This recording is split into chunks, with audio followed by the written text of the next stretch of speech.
सर्वकर्माणि मनसा सन्न्यस्यास्ते सुखं वशी नवद्वारे पुरे देहि नैव कुर्वन्न कारयन्।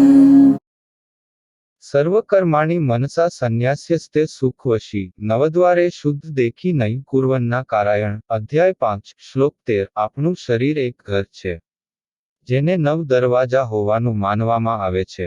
9 દરવાજા જેમ કે 2 આંખ, 2 કાન, 2 નસકોરા વગેરે। આ 9 દરવાજા દ્વારા આપણે બહારની દુનિયા સાથે વ્યવહાર કરીએ છીએ। મિત્રો, આ 9 દરવાજા વિના સંસારનું કોઈ કામ શક્ય નથી। એક જ ઘરમાં રહેતો સાંખ્યયોગ સાથેનો સંન્યાસી એવું લાગે છે કે તે આપણા બધાની જેમ બધા કામ કરી રહ્યો છે, પરંતુ અંદર તે સંપૂર્ણપણે અલગ છે। તેની અંદરની દરેક વસ્તુ ભગવાન સાથે જોડાયેલી છે અને તેથી જ તે ખરેખર કંઈ કરી રહ્યો નથી। તે ક્રિયામાં નિષ્ક્રિયતા સમજી ગયો છે। પોતાની જાતને માત્ર એક માધ્યમ સમજીને તે ભગવાનનું કાર્ય કરી રહ્યો છે।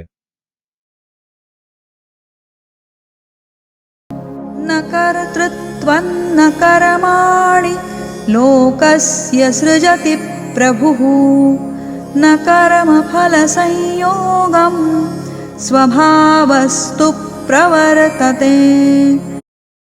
ना कार्तृत्वं ना कर्मणि लोकस्य सृजति प्रभु ना कर्माफलासंयोगं स्वभावस्तु प्रवर्तेत। अध्याय 5 श्लोका 14 माणसनो एक ज स्वभाव छे अने एक छे तेनो स्वभाव। તમારા સ્વભાવ પર કુદરતની અસર તમે એ જ રીતે વર્તે।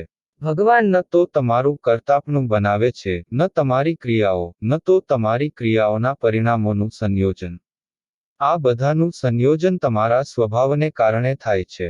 તમારો સ્વભાવ વિકૃત છે અથવા વિકસિત છે તે તમે શું કરશો તેના પર નિર્ભર છે। જો તમે તે કર્મ કરશો તો તમારું કેવું કર્મ થશે અને એ કર્મ પ્રમાણે તમને શું પરિણામ મળશે। આ બધા માટે તમારી જાતને જવાબદાર સમજો મિત્રો। એવું ન વિચારો કે મેં સખત મહેનત કરી હતી પરંતુ ભગવાને પરિણામ આપ્યું નથી।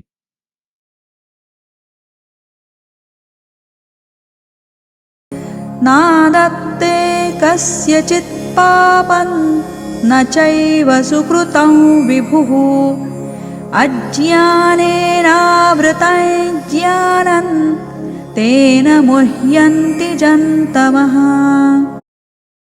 नादत्ते कस्यचित् पापं न चैव सुकृता विभुः अज्ञानेनावृत्तं ज्ञानं तेन मुह्यन्ति जन्तु। अध्याय 5 श्लोका 15 બધું જ આપણી અંદર છે, તેને આપણી સામે લાવવામાં માત્ર વિલંબની વાત